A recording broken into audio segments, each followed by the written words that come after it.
ఫిలిప్పీలకు రాసిన పత్రిక 4వ అధ్యాయము 2వ వచనము 3వ వచనము మనం చదువుకుందాం. ఫిలిప్పీలకు రాసిన పత్రిక 4వ అధ్యాయము 2వ వచనాన్ని 3వ వచనాన్ని మనము చదువుకుందాం. ప్రభువునందు ఏక మనస్సు గలవారై ఉండుడని యోదయను సుంటుకేను బతిమాలుకొనుచున్నాను. ప్రభువునందు ఏక మనస్సు గలవారై ఉండుడని యోదయను సుంటుకేను బతిమాలుకొనుచున్నాను. మనము చదివిన వాక్యాన్ని, చదవబోతున్న వాక్యాలను దేవుడు మన కొరకు దీవించును గాక. పౌలు ఈ యొక్క లెటర్ రాయడానికి ఇదొక కారణం. సౌండ్ పెట్టింది. పౌలు ఈ లెటర్ రాయడానికి ఒక కారణంలో, కొన్ని కారణాల్లో ప్రాముఖ్యమైన కారణం ఏంటి?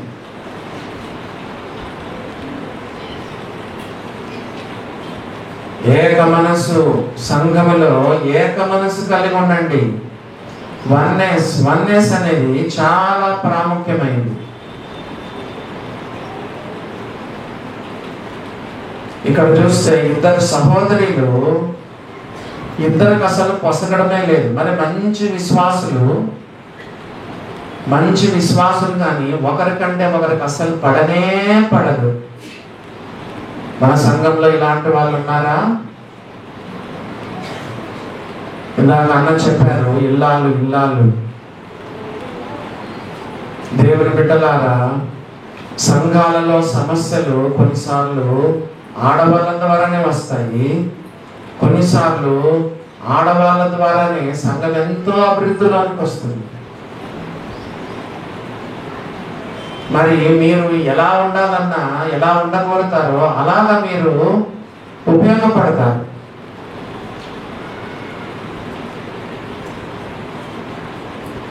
బైబిల్లో సహోదరులకు మంచి పేర్లు ఉన్నాయి, చెడ్డ పేర్లు కూడా ఉన్నాయి. బైబిల్లో సహోదరులకు మంచి పేర్లు ఉన్నాయి, చెడ్డ పేర్లు కూడా ఉన్నాయి. చెడ్డ పేర్లు చెప్పమంటారా? ఒక 7 చెడ్డ పేర్లు చెప్తాను, ఒక 7 మంచి పేర్లు చెప్తాను. మనకు టైం లేదు కాబట్టి ఓన్లీ రెఫరెన్స్లు మాత్రమే చెప్తాను. సహోదరులకు మంచి పేర్లు ఉన్నాయి, చెడ్డ పేర్లు కూడా ఉన్నాయి. సామెతలు 31:23 కంటకురాలు. సామెతలు 14:1 3 రాలు. సామెతలు 9:13 కామకురాలు. యెషయా గ్రంథం 3వ అధ్యాయం 16వ వచనం గర్విష్ఠురాలు. రాజులు 2వ గ్రంథం 9:34 శాపగ్రస్తురాలు. దినవృత్తాంతముల 2వ గ్రంథము 24వ అధ్యాయము 6వ వచనము దుర్మార్గురాలు. యోబు గ్రంథము 2వ అధ్యాయము 10వ వచనం మూర్ఖురాలు. ఆడవాళ్లకు దేవుడు బైబిల్లో పెట్టిన 7 చెడ్డ పేర్లు: కంటకురాలు, 3 రాలు, కాముకురాలు, గర్విష్ఠురాలు, శాపగ్రస్తురాలు, దుర్మార్గురాలు, మూర్ఖురాలు. మరి దేవుడు సహోదరులకు పెట్టిన మంచి పేర్లు 7 మంచి పేర్లు ఉన్నాయి. యాకోబు రాసిన పత్రిక 2:25 నీతిమంతురాలు, రాహాబు నీతిమంతురాలు. రెండవదిగా సామెతలు 14:1 జ్ఞానవంతురాలు. రాజులు 2వ గ్రంథం 4వ అధ్యాయం 8వ వచనం ఘనురాలు. 4వదిగా 116వ కీర్తన 16వ వచనం సేవకురాలు. లూకాసు వార్త 1వ అధ్యాయం 47వ వచనం దాసురాలు. 6వదిగా లూకాసు వార్త 1వ అధ్యాయం 49వ వచనం ధన్యురాలు. సామెతలు 12:4 యోగ్యురాలు. నీతిమంతురాలు, జ్ఞానవంతురాలు, ఘనురాలు, సేవకురాలు, దాసురాలు, ధన్యురాలు, యోగ్యురాలు. ఓ దేవుని బిడ్డలారా గమనించండి, కొన్ని సంఘాలు వృద్ధిలోనికి రావడానికి కారణం ఏంటో తెలుసా సహోదరులు? సంఘంలో ఎంత పని చేస్తారు తెలుసా? సంఘంలో ఎంత బాధ్యతగా ఉంటారు తెలుసా? ఎంత ప్రార్థన చేస్తారు తెలుసా? చాలా సంఘాలు సహోదరుల ద్వారా సంఘం ఎంతో వృద్ధిలోకి వస్తుంది. మరి ఎందుకో మన డివైన్ లైట్లో సిస్టర్స్ బ్రదర్స్ ఆల్మోస్ట్ సేమ్ ఉంటారు, కానీ చాలా సంఘాల్లో సిస్టర్స్ ఎక్కువ ఉంటారు. బహుశా పరలోకంలో కూడా ఎక్కువ సహోదరులు ఉండొచ్చునేమో.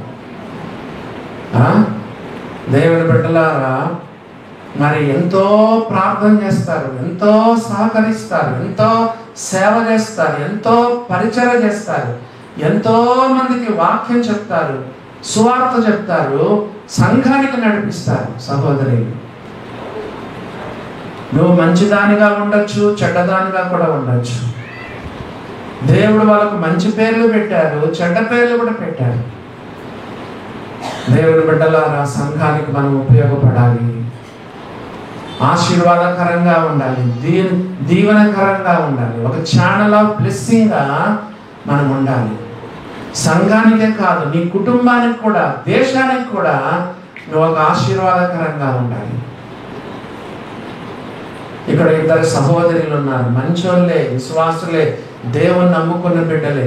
ఇద్దరి మధ్యలో పచ్చగడ్డేసిన భగ్గుమని, అసలు పచ్చగడ్డి మండుతుందా? పచ్చగడ్డ వేస్తే మండదు, ఎండుగడ్డ అయితే మండుతుంది. కానీ ఇద్దరి మధ్యలో పచ్చగడ్డ వేసిన భగ్గుమంటుంది.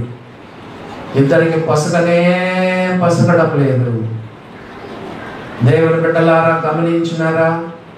ఎవరితో నీకు తగాదాలు ఉండకూడదు, ఎవరితో నీకు జగడాలు ఉండకూడదు, ఎవరితో నీకు కొట్లాటలు ఉండకూడదు. అలా ఉంటే నీ ప్రార్థన దేవుడు వినడు, నీ యొక్క ఆరాధన దేవుడు స్వీకరించడు, నీ పరిచర్య ఫలించదు. దేవుని బిడ్డలారా, దేవుని వాక్యంలో మనం చూస్తున్నాము. చెప్పండి, మత్తయి సువార్తలో 5వ అధ్యాయంలో మనం ప్రభువైన యేసుక్రీస్తు వారు ఏం చెప్పారు? చెప్పండి, యేసు ప్రభు వారు ఏం చెప్పారు? నీ మీద నీ సహోదరునికి ఏమైనా విరోధం ఉన్నదని నీవు జ్ఞాపకం వస్తే, 5వ అధ్యాయం 25వ వచనం, 5వ అధ్యాయము 23వ వచనం ఏమని రాయబడింది? కావున నీవు బలిపీఠమునొద్ద అర్పణము నర్పించుచుండగా నీ మీద నీ సహోదరునికి, నీకు నీ మీద కాదు, నీకు ఆయన మీద కాదు, నీ మీద నీ సహోదరునికి, నీ మీద నీ సహోదరునికి విరోధం ఏమైనా కలదని అక్కడ నీకు జ్ఞాపకం వచ్చిన ఎడల, అక్కడ బలిపీఠం ఎదుటనే నీ అర్పణము విడిచిపెట్టి మొదట వెళ్ళి నీ సహోదరునితో సమాధానపడుము.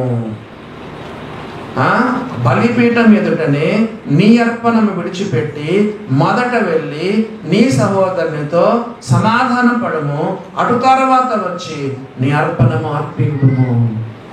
నీకు భార్యతో సమాధానం లేదు, భర్తతో సమాధానం లేదు, సోదర సోదరులతో సమాధానం లేదు, నీ యొక్క ఇంటి తోబుట్టువులతో కూడా నీకు సమాధానం లేదు, బంధువులతో నీకు సమాధానం లేదు. ధైర్యంగా వస్తావు, రొట్టెరసం తీసుకుంటావు, ఆరాధన చేస్తావు, కానుకేస్తావు. నాకు బైబిల్ అర్థమైనంత వరకు నీ ఆరాధన దేవుడు అంగీకరించడు, నీ ప్రార్థన దేవుడు అంగీకరించడు. అమ్మా అయ్యా, నీ యొక్క కానుకను కూడా దేవుడు స్వీకరించడు. సమాధానపడు. ఇద్దరు సహోదరులు ఎంత కొట్లాడుతున్నారో చూడండి. పౌలు దైవ సేవకుడు, దైవజనుడు, వాళ్ళను బతిమాలుకుంటున్నాడు. అమ్మా యువతియే సుంటకేను, ప్రభునందు ఏక మనసు గలవారే ఉండండి అమ్మా. ఆదివారం చర్చికి వస్తే చాలు, ఇద్దరు ఎప్పుడు కొట్టుకోవడమే, తిట్టుకోవడమే. ఎక్కడైనా వేరే చోటుకి పోతే అక్కడ కూడా ఏదైనా సేవ కోసం పోయినా, బైబిల్ స్టడీకి పోయినా, లేదా ఎక్కడైనా మీటింగ్లకు పోయినా, బయట ఎక్కడైనా కాటేజ్ మీటింగ్లకు వెళ్ళినా కదా, వేరే చోటుకి వెళ్ళినా అక్కడ కూడా కొట్టుకోవడమే, అక్కడ కూడా తిట్టుకోవడమే. ఇద్దరికి అసలు పడ్డమే లేదు. పౌలు చెప్తున్నాడు, ప్రభునందు ఏక మనసు గల వారై ఉండుడని యువదీయును సుంటికేను బతిమాలుకొనుచున్నాను. వన్నెస్ అనేది ఎంత ముఖ్యమో తెలుసా? ఏక మనస్సు అనేది ఎంత ముఖ్యమో తెలుసా? మత్తయి సువార్త 18వ అధ్యాయంలో యేసు ప్రభు ఒక మాట చెప్పారు, చూడండి. మత్తయి సువార్త 18వ అధ్యాయంలో ఏమని రాయబడింది? మత్తయి సువార్త 18వ అధ్యాయము 19వ వచనం.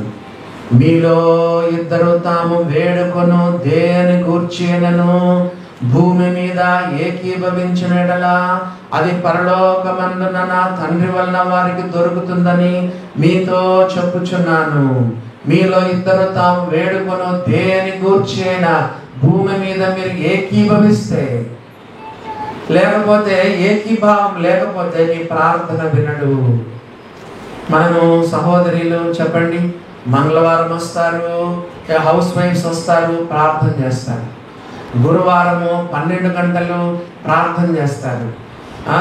ఆ తర్వాత శనివారం కూడా 2-3 మరి మీటింగ్లో, సిస్టర్స్ మీటింగ్లో మరి జూమ్లో ప్రార్థన చేస్తారు.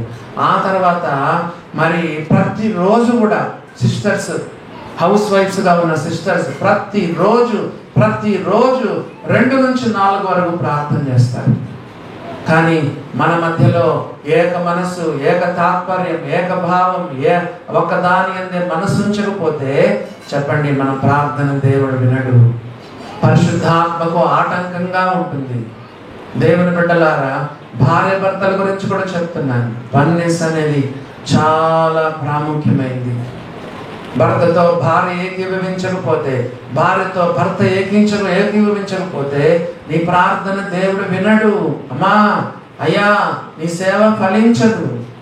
భార్య భర్తల మధ్య కూడా ఎంతో సఖ్యత, సమాధానం, ప్రేమ, అన్యోన్యత, అనురాగాలు, ఒకరినొకరు క్షమించుకోవడం, ఒకరొకరు ప్రేమించుకోవడం, ఒకరొకరు సహించుకోవడము చాలా చాలా చాలా ప్రాముఖ్యమైనది.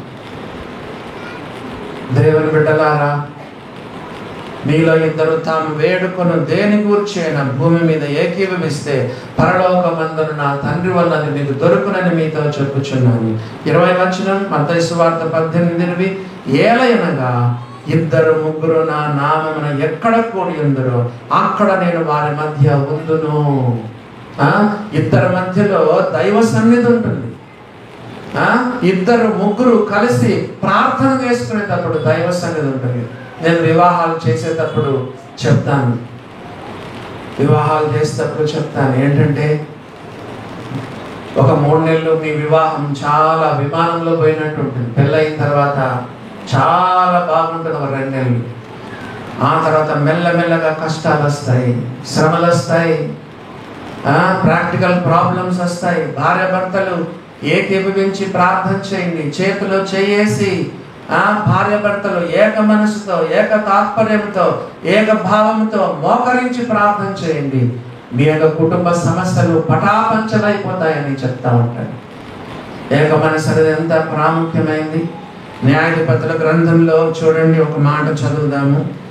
న్యాయాధిపతుల గ్రంథములో 20వ అధ్యాయము, న్యాయాధిపతుల గ్రంథము 20వ అధ్యాయము 11వ వచనం చదువుతున్నాను. న్యాయాధిపతుల గ్రంథం 20వ అధ్యాయం 11వ వచనం. కాబట్టి ఇశ్రాయేలీయులందరూ ఒక మనుష్యుడైనట్టు ఏకీభవించి ఆ ఊరి వారితో యుద్ధము చేయుటకు కూడిరి. ఇశ్రాయేలీయులందరూ లక్షల మంది ఒక్క మనుష్యుడైనట్టు. భార్య భర్తల మధ్య ఏక మనసుందా? సోదర సోదరుల మధ్య ఏక మనసుందా? సంఘమందరూ ఏక తాత్పర్యం, ఏక భావం కలిగి ఉన్నామా? ఇశ్రాయేలీయులందరూ లక్షల మంది. 2వ వచనంలో ఎంతమంది? 4 లక్షల కాల్బలము. 4 లక్షల కాల్బలము. న్యాయాధిపతులు 20వ అధ్యాయం 2వ వచనం. 4 లక్షల మంది ఆ ఇశ్రాయేలీయులందరూ ఒక్క మనుష్యుడైనట్టు ఏకీభవించి ఆ ఊరి వారితో యుద్ధము చేయుటకు కూడిరి. సండే స్కూల్ కథ ఉంది. 4 గేదెలంట. 4 గేదెలు మీదికి సింహం వచ్చిందంట. సండే స్కూల్ కథ.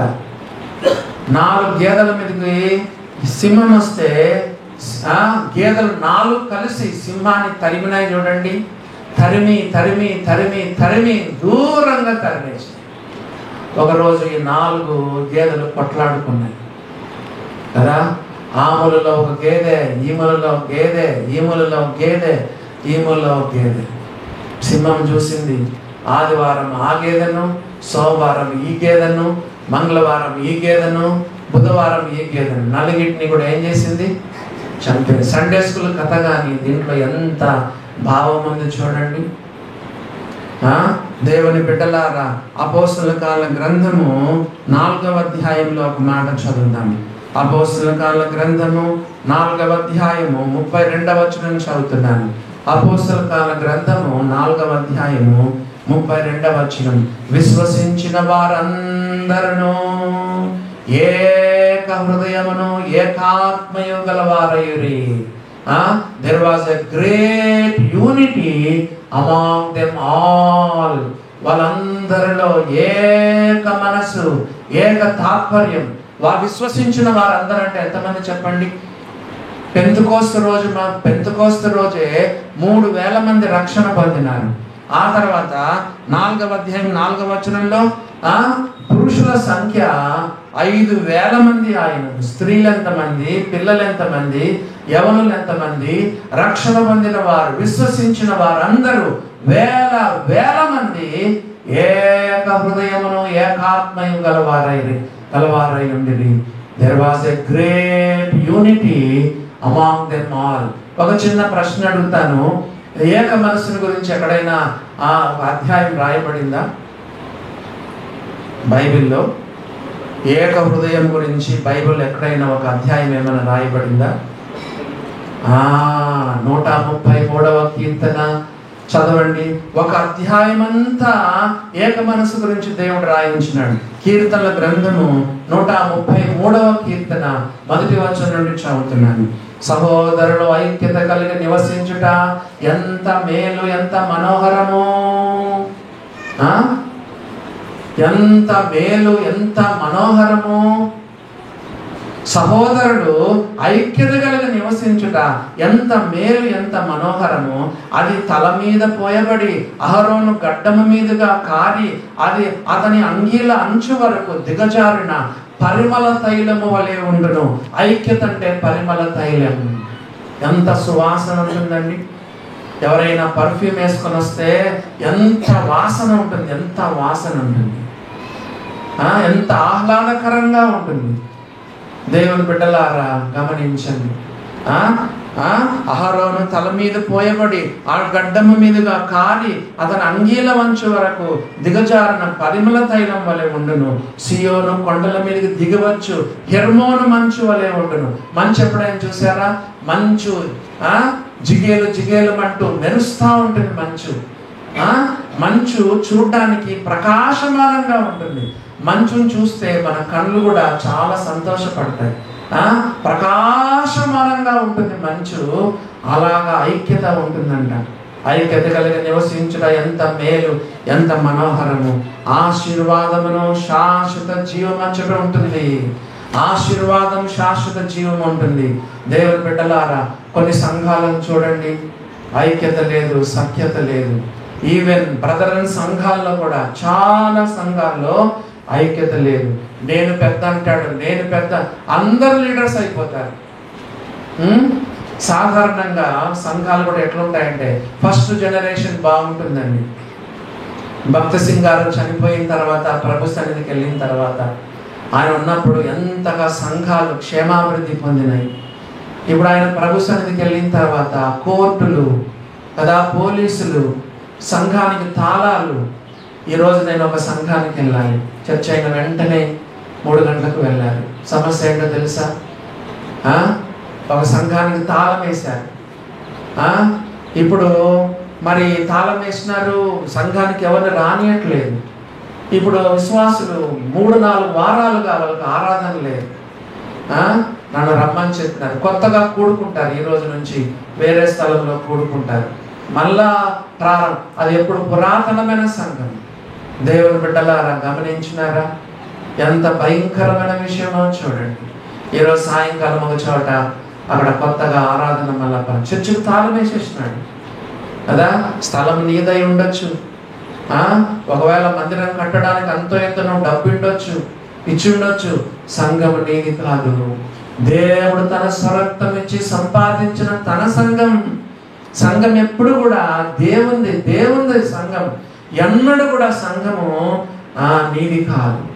దేవుడు తన రక్తాన్ని ధారపోసి సంపాదించిన తన సంఘాన్ని అని దేవుడు చెప్పాడు. దేవుని బిడ్డలారా, గమనించినారా? ఎవడైనా దేవుని ఆలయమును పాడు చేసిన ఎడల దేవుడు వారిని పాడు చేయడు. నేను తరచుగా మీటింగ్స్కి వెళ్తాను కదా, ఆయా జిల్లాలకు వెళ్తూ ఉంటాను. ముఖ్యంగా కోస్టల్ ఆంధ్ర అడంతా పోతే కులాల వారిగా సంఘాలు చీలిపోయినాయి. కులం ఎంత భయంకరం తెలుసా? సంఘంలోనే ఉంటాడు, గూడు పుటాన్ని చేస్తాడు. సంఘంలోనే ఉంటాడు కానీ గూడు పుటాన్ని చేస్తాడు. అంటే ఏం చేస్తాడు? లోపలే మనవారు అంటారు. మనం బ్రదర్ అంటే మనం అంటే అర్థమైనా తెలుసా? వాళ్ళ కులం అన్నమాట. కులం పెంచి పోషిస్తాడు. దేవుని బిడ్డలారా, సంఘాన్ని చీలుస్తారు, ఎదుటనే పెట్టేస్తారు. పోన్లో నీకు అంత భారం ఉంటే ఒక 5 కిలోమీటర్లో లేదా పక్క గ్రామంలోనో సంఘం లేని చోట పెడితే పర్వాలేదు, కానీ ఎదురుగానే పెట్టేస్తాడు. సంఘాన్ని చీల్చి ఎదురుగా పెట్టేస్తాడు. ఎంత భయంకరం! ఎవడైనా దేవుని ఆలయమును పాడు చేసిన ఎడలా దేవుడు వారిని పాడు చేయును. అయ్యా, దేవుని సంఘాన్ని మనము పాడు చేయకూడదు. కొంచెం తగ్గింపు, దీన మనసు, సర్దుబాట్లు చేసుకొని ఒకరితో ఒకరు మనసు కలిసి మనం జీవించాలి. కానీ మనము కొట్లాటలు, తొందరలు, భేదాలు, భిన్నాభిప్రాయాలు, సంఘాలను చీల్చడం అంటే చేయకూడదు. కొత్త పరిచయం చేయొచ్చు. సపోజ్ ఇక్కడ ఉన్న వాళ్ళలో ఎవరైనా మన డివైన్ లైట్కి చెందిన వారు, అన్నా దేవుడు నాకు భారం ఇచ్చాడు, సంఘ పెద్దలతో అన్నా దేవుడు నాకు భారం ఇచ్చాడన్నా, ఈ సిటీలో పలాని స్థలంలో పరిచయం లేదన్నా, ముఖ్యంగా మన బ్రదర్ సంఘం లేదు, కొన్ని ఆత్మలు అక్కడ ఉన్నారు, మరి మేము అక్కడ పరిచయం చేయాలనుకుంటున్నాము, సంతోషంగా ఒప్పుకుంటాము, సంతోషంగా మిమ్మల్ని పంపిస్తాము, సంతోషంగా మిమ్మల్ని సాగనంపుతాము. దేవుని బిడ్డల కొత్త పరిచయం చేయడం తప్పులేదు. ఫలానా స్థలంలో సంఘం మనకు అవసరం ఉందన్న అక్కడ ఆత్మలు కొంతమంది ఉన్నారంటే సంతోషంగా సమ్మతించి ప్రార్థన చేసి కావాలంటే మేమే వచ్చి మిమ్మల్ని అక్కడ సాగనంపుతాం. దేవుని బిడ్డలారా, సంఘాన్ని మనం పాడు చేయకూడదు. ఏక మనసు అంటే ఎంత తగ్గింపు ఉండాలో తెలుసా? ఎఫెసీయులకు రాసిన పత్రిక 4వ అధ్యాయము 1వ వచనం నుండి చదవండి. ఎఫెసీయులకు రాసిన పత్రిక 4వ అధ్యాయం 1వ వచనం నుండి చదవండి. ఏక మనసు ఊరికే వస్తుందా? You have to pay the price, you have to count the cost. ఏక మనసు ఎట్లా వస్తుంది? ఫర్ ఎగ్జాంపుల్ భార్య భర్తల మధ్య అనుకోండి, భార్య భర్తల మధ్య ఏక మనసు ఊరికే వస్తుందా?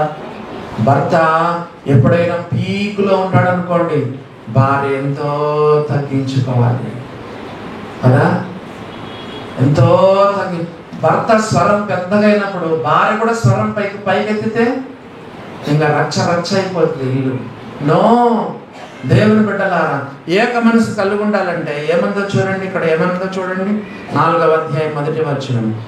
కాబట్టి మీరు సమాధానమును బంధము చేత ఆత్మ కలిగించు ఐక్యం కాపాడుకొనుట యందు శ్రద్ధ కలిగిన వారై ప్రేమతో ఒకరినొకడు సహించుచు మీరు పిలువబడిన పిలుపునకు తగినట్లుగా దీర్ఘశాంతముతో కూడిన సంపూర్ణ వినయముతోనూ సాత్వికముతోనూ నడుచుకొనవలనని ప్రభును బట్టి ఖైదీనైన నేను మిమ్మును మరలా చెప్తున్నాడు, బతిమాలుకొనుచున్నాను. సంఘస్థులారా, ఎఫెసీలారా, నేను మీ మధ్య 3 సంవత్సరాలు కన్నీరు విడుస్తూ సేవ చేశాను.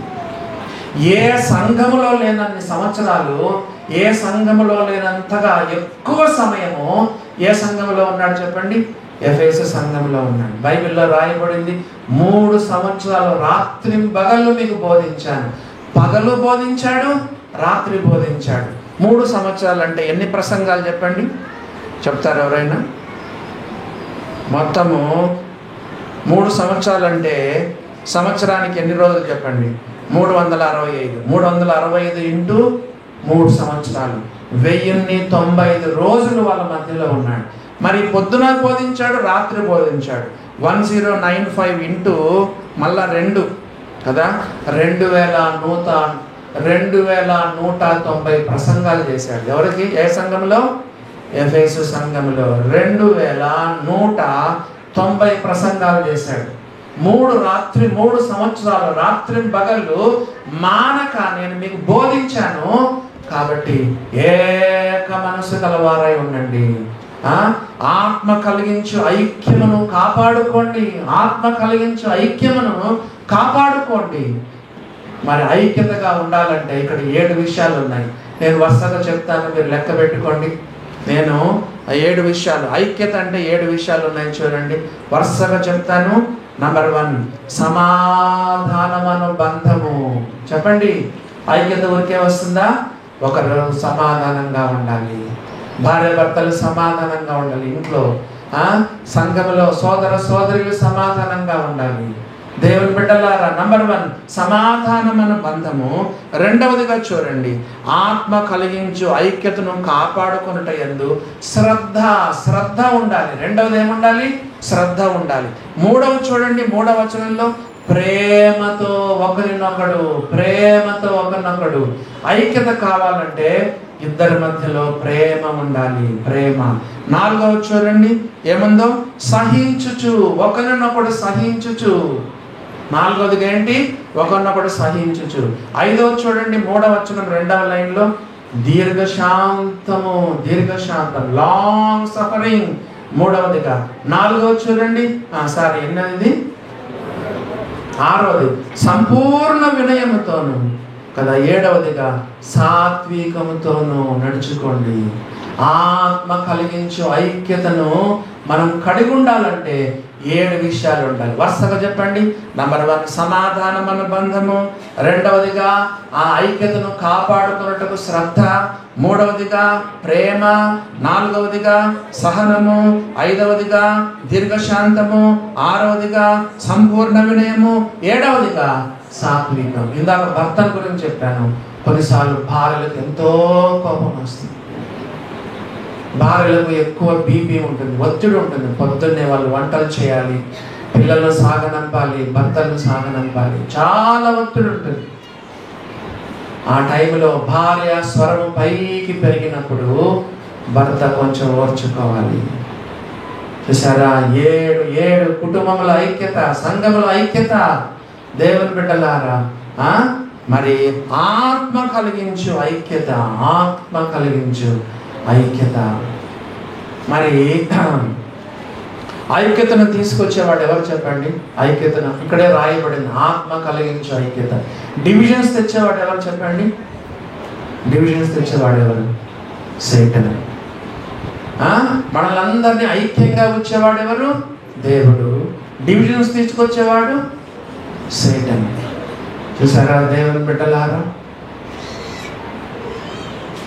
సాతానుడు ఎంత కుయుక్తిపరుడు అంటే, ఫస్ట్ సాతానుడు సంఘాన్ని పాడు చేయడానికి ఒక ప్లాన్ చేశాడంట.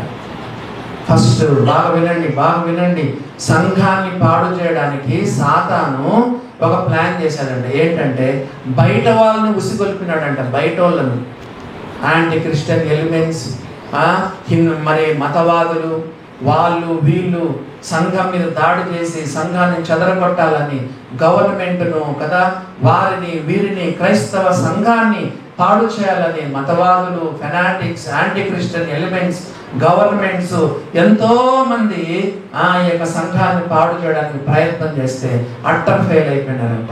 మొదటి శతాబ్దం నుంచి అంతే కదా. మొదటి శతాబ్దం నుంచి ఏం చేశారు? సంఘాన్ని పాడు చేయాలి. సర్ వాల్టర్ అనేటువంటి ఆయన ఏం చేశారు తెలుసా? 100 సంవత్సరాల్లో క్రైస్తత్వాన్ని ప్రపంచంలో రూపుమాపు చేస్తానని చెప్పి, బైబిల్ లేకుండా చేస్తానని సర్ వాల్టర్ అని ఆయన ప్రతిజ్ఞ చేశాడు. ఆ తర్వాత ఫ్రెంచ్లో ఉంటాడు ఆయన. ఆ తర్వాత బైబిల్కు వ్యతిరేకంగా చాలా అచ్చులు, ప్రింటింగ్ ప్రెస్ పెట్టాడు. బైబిల్కి వ్యతిరేకంగా ఏమేమో చేశాడు, దేవునికి వ్యతిరేకంగా ఏమో చేశాడు. అప్పుల పాలైపోయినాడు. అప్పుడు ఆయన ప్రింటింగ్ ప్రెస్ను వేలం వేస్తుంటే బైబిల్ సొసైటీ వాళ్ళే కొనుక్కున్నారంట. ఏక ప్రింటింగ్ ప్రెస్లో బైబిల్కు వ్యతిరేకంగా అనేకమైన పుస్తకాలు ప్రింట్ అయినాయో, అచ్చు వేయబడ్డాయో, అదే ప్రింటింగ్ ప్రెస్లో వేల బైబిల్ అదే ప్రింటింగ్ ప్రెస్లో ప్రింట్ చేయబడ్డాయి. దేవుని బిడ్డలారా, సాధ్యమవుతుందా? చెప్పండి, సాధ్యమవుతుందా? సాతాను యొక్క పన్నాగం ఏంటంటే బయట వాళ్ళను ఉపయోగించి సంఘాన్ని పాడు చేయాలని చూస్తే అట్టర్ ఫెయిల్ అయిపోయింది. అప్పుడు సైటన్ ఏం చేశారంట, రెండో ప్లాన్ చేశారంట. రెండో ప్లాన్ ఏంటో చెప్పండి చూద్దాం. ఫస్ట్ ప్లాన్ ఏమో బయట వాళ్ళని ముసుగొల్పాడు. రెండో ప్లాన్ ఏం చేస్తున్నాడంటే, ఇట్లా కాదు, ఇట్లా అయినా కూడా వీళ్ళు చాలా స్ట్రాంగ్గా ఉన్నారని చెప్పి వీళ్ళకే పెడదామని అనుకున్నాడంట. వీళ్ళకే పెడదామంటే అర్థం ఏంటి చెప్పండి?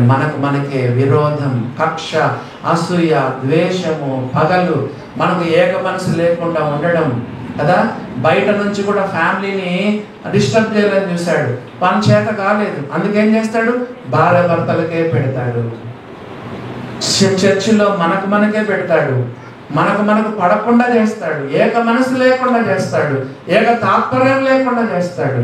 బైబిల్లో రాయబడింది, సాధారణ తంత్రములు మనం ఎరగని వారము కాము.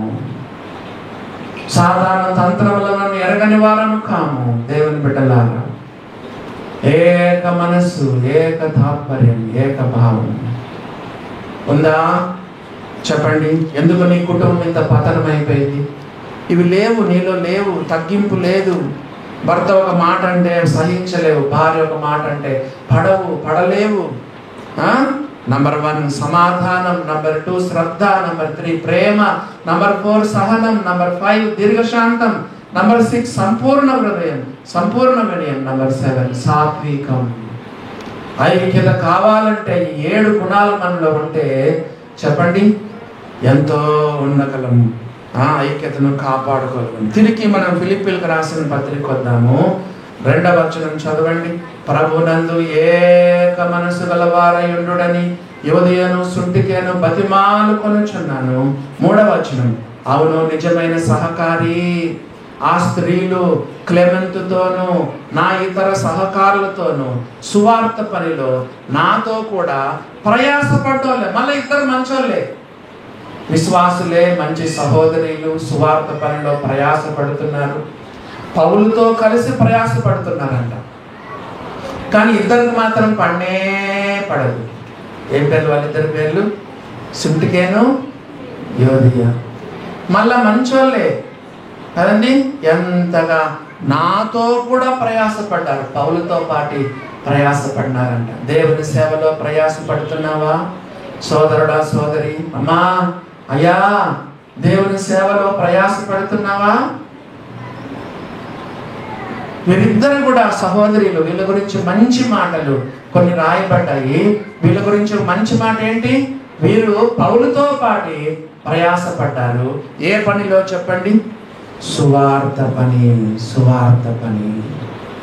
క్లెమెంతుతోనూ నా ఇతర సహకారులతోనూ సువార్త పనిలో నాతో కూడా పౌలుతో ఉన్నారు, క్లెమెంతుతో ఉన్నారు, ఇతర సహకారులతో కూడా సువార్త పనిలో ప్రయాసపడ్డారు. ఏ పని? సువార్త పని. సువార్త పని.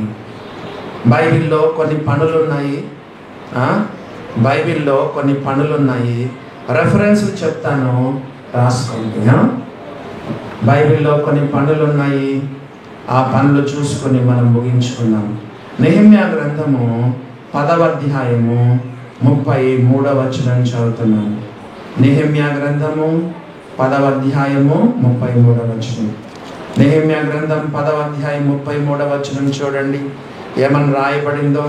సవరింపబడిన రొట్టె విషయములోను, నిత్య నైవేద్యము విషయములోను, నిత్యము అర్పించు దహన బలి విషయములోను, విశ్రాంతి దినముల విషయములోను, అమావాస్యల విషయములోను, నిర్ణయింపబడిన పండుగల విషయములోను, ప్రతిష్ఠితములైన వస్తువుల విషయంలోను, ఇశ్రాయేలుకు ప్రాయశ్చిత్తము కలుగుటకై పాప పరిహారార్థ బలుల విషయములోను, మన దేవుని మందిరపు పని అంతటి విషయములోను. ఏ పని అంట? దేవుని మందిరపు పని. మనలో కొంతమంది చేతులు ఊపుకుంటా వస్తున్నాం, చేతులు ఊపుకుంటా వెళ్తున్నాం. దేవుని మందిరం పని ఏమైనా చేస్తున్నామా? నంబర్ 1 దేవుని మందిరపు పని. దేవుని మందిరపు పని. నువ్వు వెతుకు, ఎన్ని పనులుంటాయి తెలుసా చర్చిలో. మన పరిచారకులు కూడా ఎన్నో పనులు రాసి ఇచ్చాను వాళ్ళకి. చేయాలనుకుంటే నువ్వు పూనుకుంటే చాలు ఎన్ని పనులు ఉంటాయి తెలుసా చర్చిలో. దేవుని మందిరపు పని. నంబర్ 2, ఇదే నెహెమ్యా గ్రంథము 13వ అధ్యాయం 13వ వచనం. నెహెమ్యా గ్రంథము 13 చదవండి. నమ్మకము గల మనుషులని పేరు పొందిన షెలెమ్య అను యాజకుని, సాదోకు అను శాస్త్రిని, లేవీయులో పెదాయాను ఖజానా మీద నేను కాపర్లుగా నియమించితిని. వారి చేతి క్రింద మత్తన్యా కుమారుడైన జక్కూరునకు పుట్టిన హానాను నియమింపబడింది. మరియు తమ సహోదరులకు ఆహారము పంచిపెట్టు పని. ఏ పని చెప్పండి? ఆహారము పంచిపెట్టు పని. మందిరపు పని, దేవుని మందిరపు పని, ఆహారము పంచిపెట్టు పని. పొద్దున్నే 6-6:30కు వస్తారు మన సహోదరులు కొంతమంది. వచ్చి వంటలు చేస్తారు. దాదాపు 100 మందికి వంటలు చేస్తారు కదా. దానికి ముందు రోజు షాపింగ్ చేస్తారు. ఎన్నో కొంటారు, ఎంతో కష్టపడతారు, మళ్ళా భోజనాలు వడ్డిస్తారు. చర్చిలో ఏ చిన్న పని కూడా తక్కువైన పని కాదు. దేవుని మందిరపు పని. నంబర్ 2, సహోదరులకు భోజనము పెట్టు పని అనే మాట రాయబడింది. 3వదిగా చూడండి, లూకాసు వార్త 16వ అధ్యాయము 4వ వచనం. లూకాసు వార్త 16వ అధ్యాయము 4వ వచనాన్ని మనము చదువుకుందాం. లూకాసు వార్త 16వ అధ్యాయం 4వ వచనం. నన్ను ఈ గృహ నిర్వాహకత్వపు పని నుండి తొలగించినప్పుడు. ఏ పని?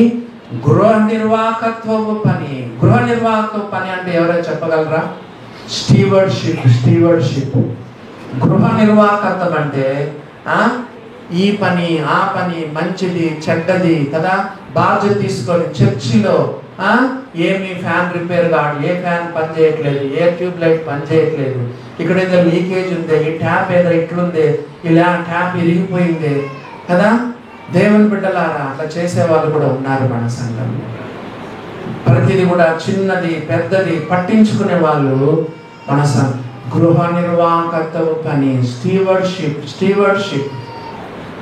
కొంతమందికి ఏమి కనపడవు, కొంతమందికి అన్ని కనిపిస్తాయి కదా. చూడండి దేవుని బిడ్డలారా, 3వదిగా గృహ నిర్వాహకత్వపు పని కదా. మన సోదరుడు కిషోర్ గారు ప్రతి చిన్నది పెద్దది పట్టించుకుంటాడు.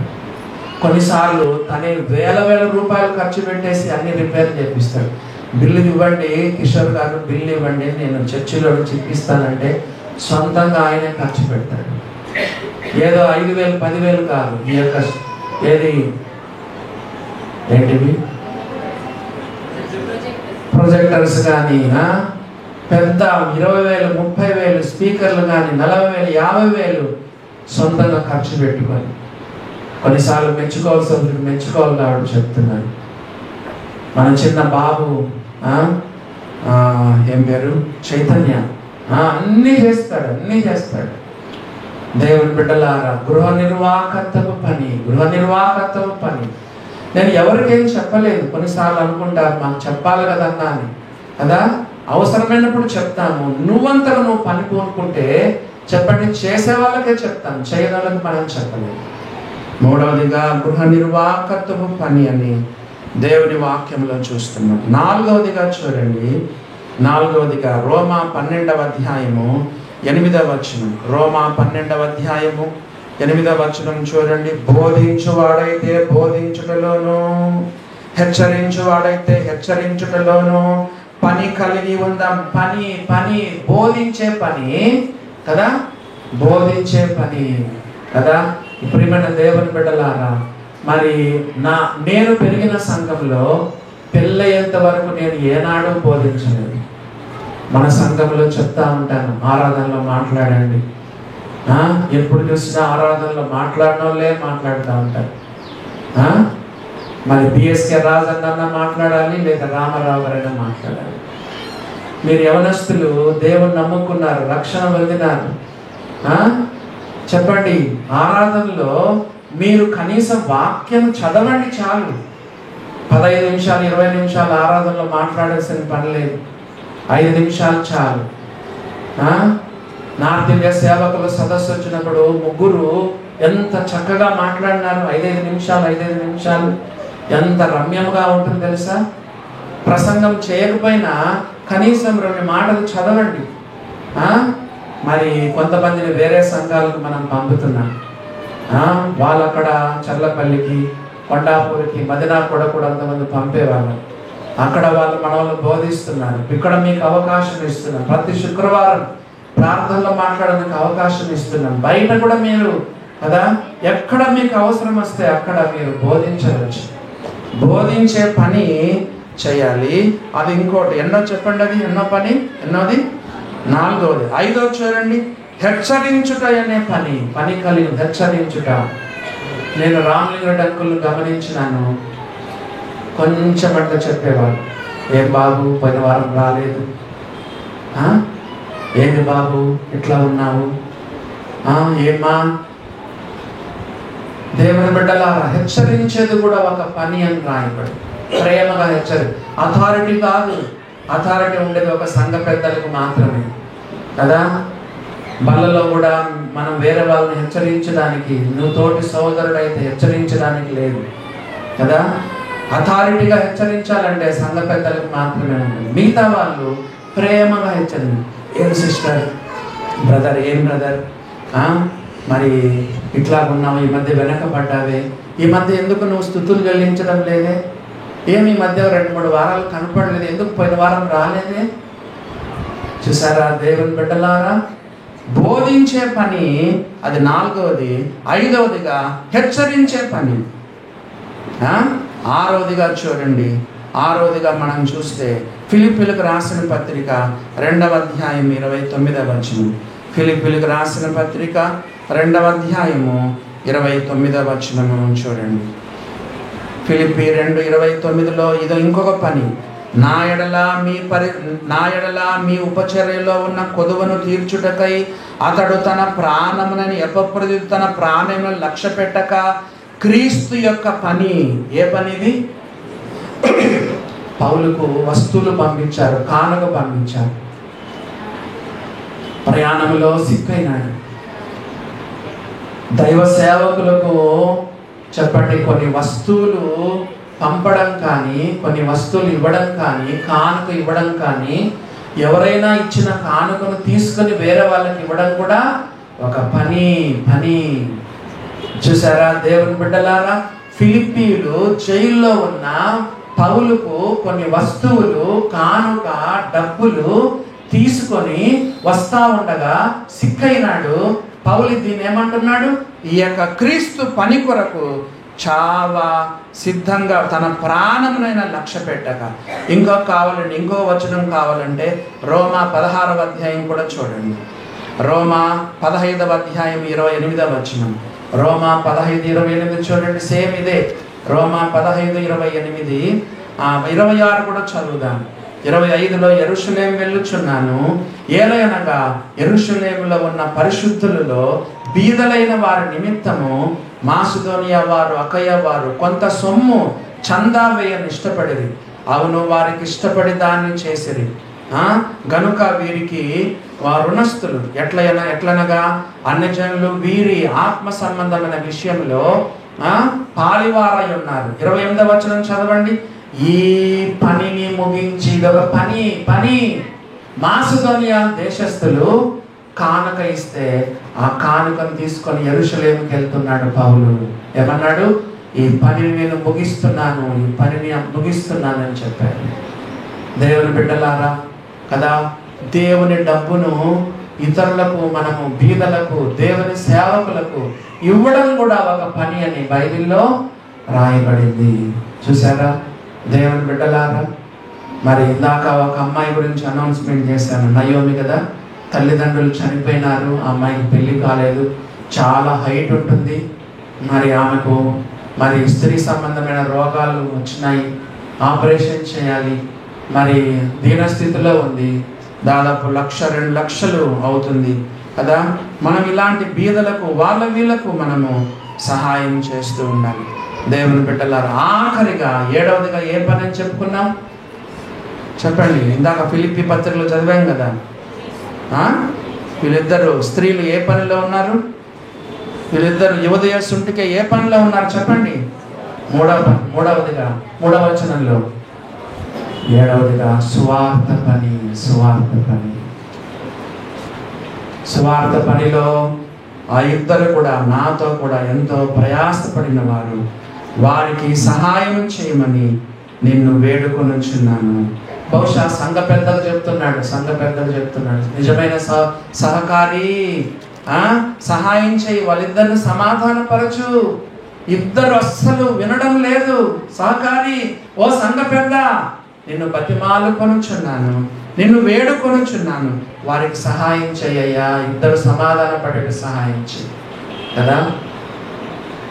Are you piece maker, are you trouble maker?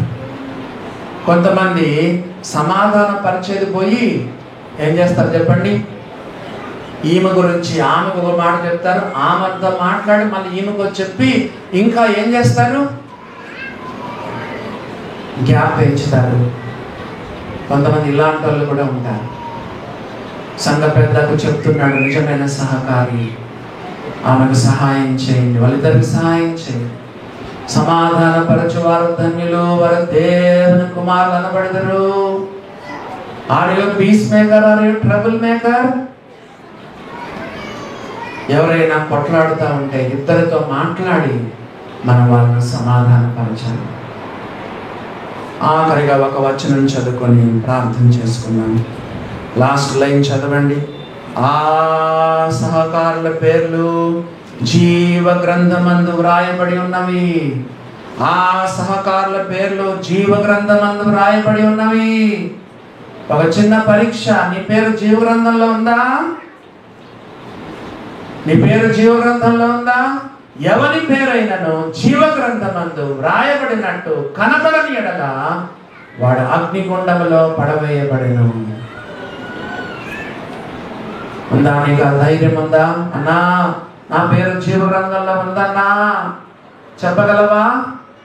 Aadhaar కార్డులో నీ పేరుంది, మున్సిపల్ ఆఫీసులో పేరుంది, ఆఫీసులో నీ పేరుంది, కాలేజీలో నీ పేరుంది, జీవ గ్రంథంలో నీ పేరు లేదు.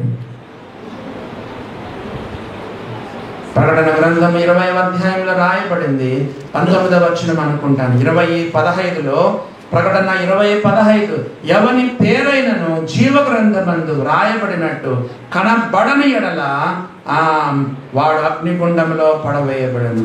ప్రకటన 21:27, గొర్రెపిల్ల యొక్క జీవ గ్రంథమందు వ్రాయబడిన వారే ఆ పట్టణములో ప్రవేశింతురు గాని నిషిద్ధమైనదేదైనను, అసహ్యమైన దానిని, అబద్ధమైన దానిని జరిగించువాడైనను దానిలోనికి ప్రవేశింపడు.